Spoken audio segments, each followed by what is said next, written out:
Oke, di sini saya akan menjelaskan mengenai kasus 4 pada poin B dan juga C.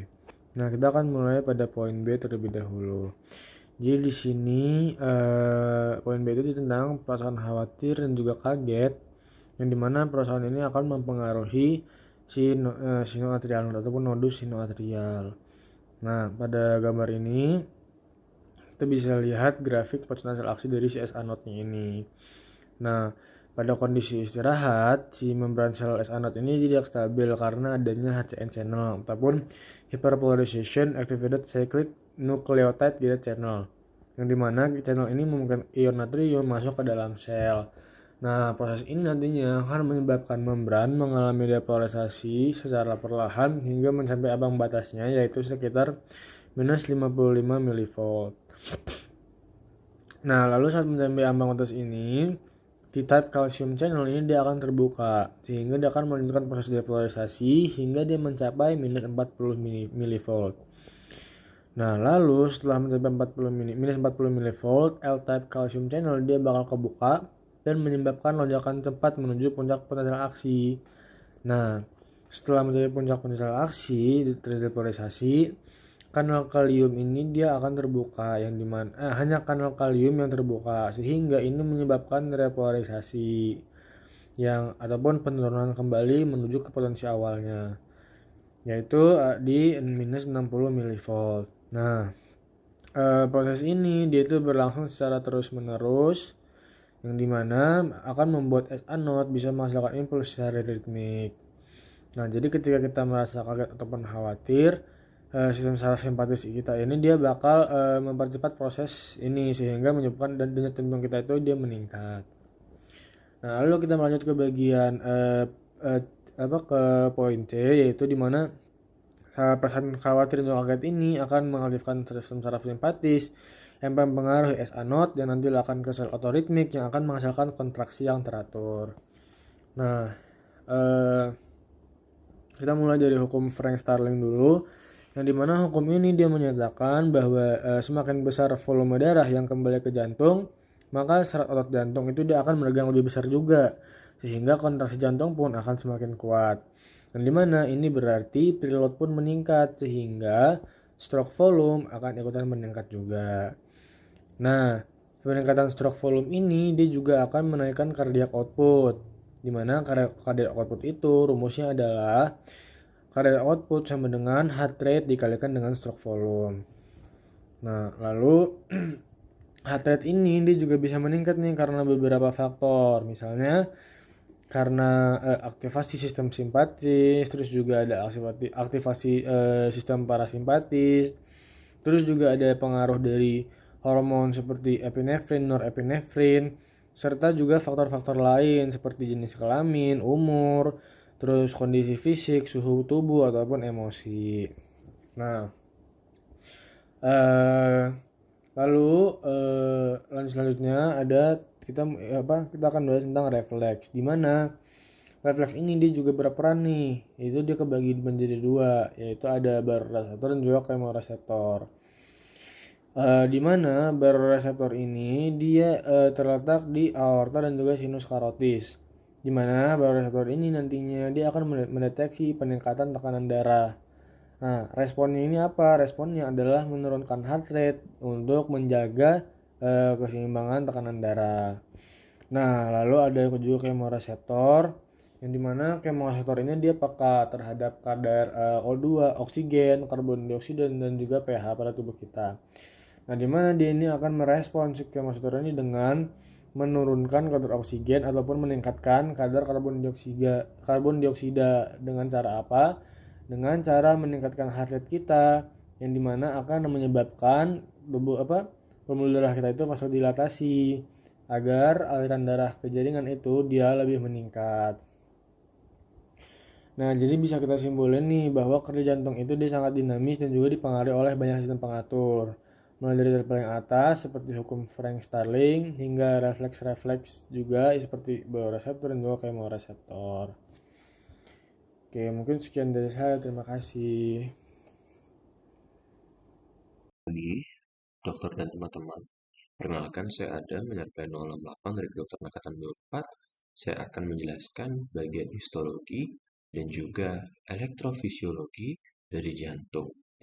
Untuk bagian histologi sendiri, di sini akan difokuskan kepada lapisan-lapisan dari jantung, lalu isi dari lapisan-lapisan tersebut. Nah, lapisan dari jantung sendiri itu ada tiga, yaitu endokardium, miokardium, epikardium.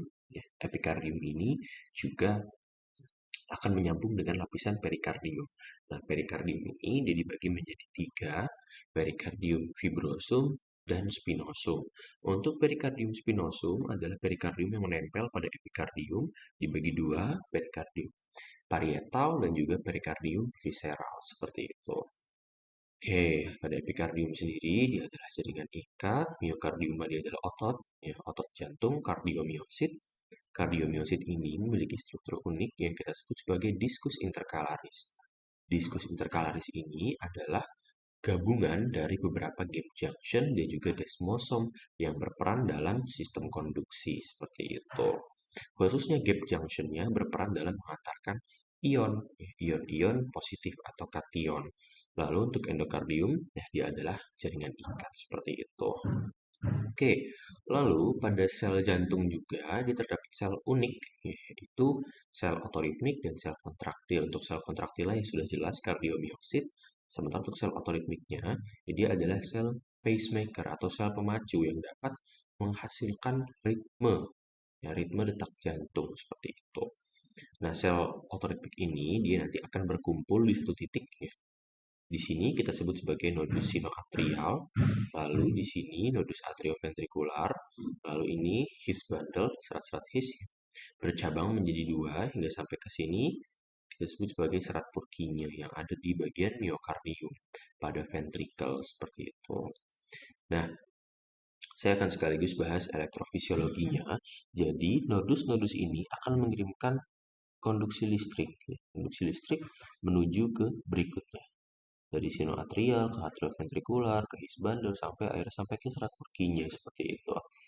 Nah, mulai dari nodus sinoatrial dia dapat menghasilkan bukan menghasilkan ya, menghasilkan detak jantung 60 sampai 80 bpm. Lalu dia akan sampai ke sini nodus atrioventrikular jeda 0,1 detik, lalu dia akan mengirimkan lagi. Nah, di sini dia memiliki frekuensi 40 sampai 60 bpm, sementara his bundle dan juga serat Purkinje memiliki frekuensi detak yang sama yaitu 20 sampai 40 bpm seperti itu.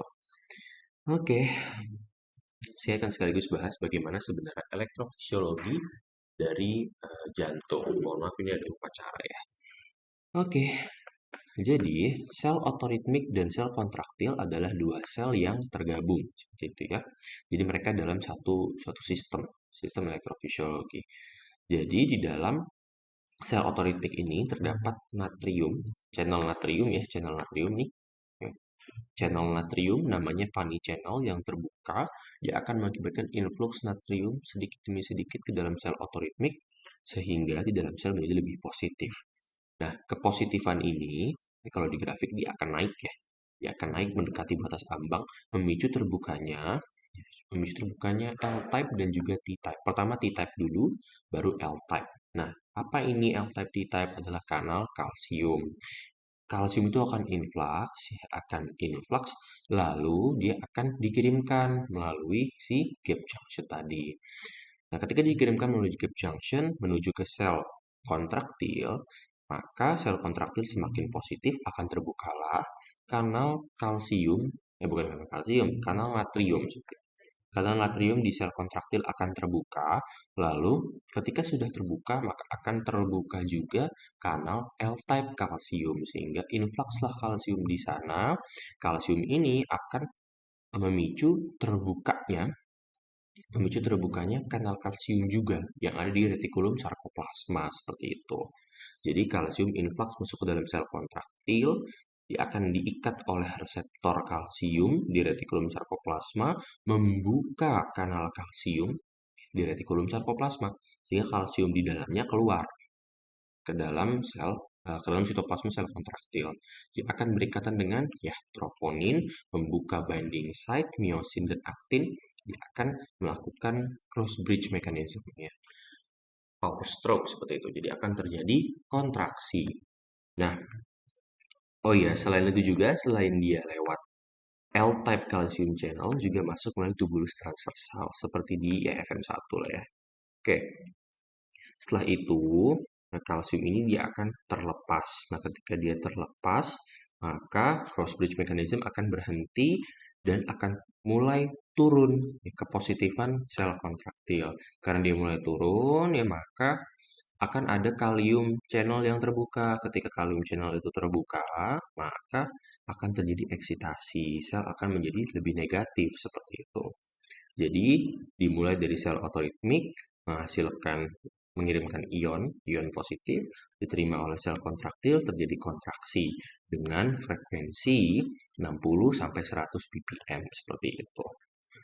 Oke, lalu ada pembacaan-pembacaan kita bisa mengetahui aktivitas listrik dari jantung dengan melihat elektrokardiogram seperti itu.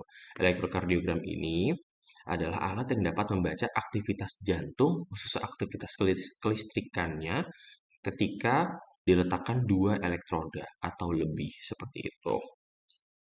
Nah, ini adalah gelombang dari EKG. Ada arti-artinya ya, sudah dibuat oleh Andrew. Jadi, kita akan mulai dari posisi lead 2. Ya, lead 2 itu kita akan letakkan elektroda negatif ya di area superior dari jantung, lalu akan kita letakkan elektroda positif di area inferior dari jantung, di apex cordisnya seperti itu. Basis cordis, apex cordis. Jadi, kita akan mengirimkan listrik ya. Listrik berpotensial positif dari elektroda negatif yang ada di basis cordis menuju elektroda positif yang ada di apex cordis seperti itu. Nah, saya akan jelaskan dulu. Jadi ada prinsip dari defleksinya. Ketika kita mengirimkan listrik dengan potensial positif menuju ke elektroda positif, maka di mesin EKG akan terbaca grafiknya naik. Seperti itu. Nah, kalau kita mengirimkan listrik positif menjauhi elektroda positif ya, menuju ke negatif, maka di grafik dia akan turun seperti itu. Lalu gelombang depolarisasi dan juga gelombang repolarisasi. Untuk depolarisasi dia akan naik di grafik. Sementara kalau repolarisasi dia akan turun seperti itu. Nah, selain itu, ketika dia tegak lurus, ya, misal elektroda positifnya di sini, kita tarik garis ke atas, lalu kita lepaskan ke sini. Kita kirim positif ke sana. Maka di grafik dia akan turun juga. Seperti itu terbacanya. Oke, sekarang kita akan bahas sedikit soal EKG ini. Bagaimana grafik ini akan tercipta. Seperti itu juga ada interpretasinya. Nah, ketika kita menaruh elektroda negatif dan positif, listrik akan dimulai dihasilkan dari nodus SA menuju ke nodus IV. Nah, karena listrik ini mengarah ke bawah mendekati positif, maka dia akan naik. Nah, di sini terjadi apa? Depolarisasi atrium. Depolarisasi atrium. Oke, di sini ada jeda sedikit. IV node ini akan menahan impulsnya selama 0,1 detik. Maka ada segmen di mana dia datar, seperti itu. B. IV node akan menahan impulsnya. Lalu dari AV node sendiri, nodus AV, dia akan mengirimkan impuls menuju ke his bundle. Arahnya kemana? Ke bawah. Set. Karena dia arahnya ke bawah, ya. Mohon maaf, iya dia arahnya ke bawah. Nah, selain itu, di sini dia nggak langsung naik ya, tapi dia turun dulu. Kenapa dia turun? Karena terjadi depolarisasi septum. Jadi si AV node ini mengirimkan impuls ke septum interventrikular. Nah, yang mengalami depolarisasi adalah bagian kiri, gitu. Yang paling dominan mengalami depolarisasi. Dia akan mengirimkan impulsnya ke bagian kanan. Jadi ini cabang kirinya akan mengirimkan impuls ke kanan, ke sini. Set, set. Nah, karena dia tegak lurus dengan ini elektroda positif yang ada di sini, dia akan turun dalam grafik. Nah, sekarang dia akan turun sampai ke sini serat Purkinje. Pada serat Purkinje ada dua arah sebenarnya, arah ke kanan, ke kiri, mohon maaf, ini ke kiri, dan arah kanan. Tapi kalau kita belajar vektor di fisika, maka resultan vektornya ya, akan menuju ke sini. Itu mendekati elektroda positif, seperti itu resultan vektornya, sehingga dia naik. Nah, mengapa naik ke sangat tinggi? Karena aktivitas kelistrikan di ventrikel itu sangat besar, khususnya di ventrikel kiri, ya, depolarisasi ventrikel seperti itu. Nah, lalu ya di sini ada bagian yang turun nih, ya, bagian yang turun, grafik yang turun sedikit. Nah, ini kenapa? Karena tadi dia mengarah ke sini, resultan vektornya ke sini. Sekarang dia akan terus mengarah ke bagian belakang. Gitu. Pada serat Purkinje di bagian bagian ini, ya, dia akan mengarah ke belakang. Arah dari kelistrikannya. Nah, karena arah kelistrikannya menjauhi elektroda positif, ya berarti dia turun grafiknya seperti itu. Nah, ini ada ya depolarisasi ventrikel, dia agak turun sedikit pada bagian sini. Nah, lalu setelah itu akan ada jeda, ya, akan ada jeda untuk repolarisasi. Ya. Nah, ketika terjadi repolarisasi ventrikel, ya, ketika terjadi repolarisasi seperti yang tadi saya bilang, dia akan mengirimkan kenegatifan seperti itu. Jadi dia akan mulai negatif nih, negatif, negatif, negatif, negatif, negatif, negatif sampai akhirnya ke atrium. Nah, dengan prinsip defleksi tadi, ketika dia mendekati sesamanya, negatif mendekati negatif, berarti di grafik akan terbaca apa? Naik, seperti itu grafiknya. Oke, itu dia. Ya, lalu di sini ada ya, ini interpretasi dari EKG sendiri. Ini heart rate-nya, takikardi berdikardi ya, lebih dari 100 berarti dia takikardi, kurang dari 60 berarti dia bradikardi. Di sini sebenarnya ini adalah R, ya, R sampai R seperti itu. Ini R gitu. Nah, R R ini adalah satu gelombang EKG seperti itu. Nah, ketika di sini ada pola tertentunya, ya, di sini harusnya dia berkotak-kotak teratur ya. Ini ada kotak-kotaknya gitu. Kita bisa hitung berapa lamanya dari satu gelombang ini. Nah, ketika dia tidak beraturan, satu gelombang misal 0,8 detik, di gelombang berikutnya 1,2 detik, gelombang berikutnya 0,5 detik. Berarti ya dia RR-nya, interval RR-nya itu irregular. Ya. Oke, lalu di sini ya dia ada banyak lah ya. Cek PR interval. PR interval adalah rentang dari titik P wave sampai R. Gitu ya. Nah, ini ada nilai-nilainya. Nilai-nilai ini akan dijadikan rujukan berapa nilai normalnya. Seperti itu. Nah, lalu di P wave sendiri, ya, dia harus seragam. Jangan ada yang lebih panjang, jangan ada yang lebih pendek. Seperti itu. Kalau seragam itu kita sebut sebagai sinus, kalau tidak seragam itu kita sebut sebagai asinus. Seperti itu. Baik, sekian dari saya. Terima kasih.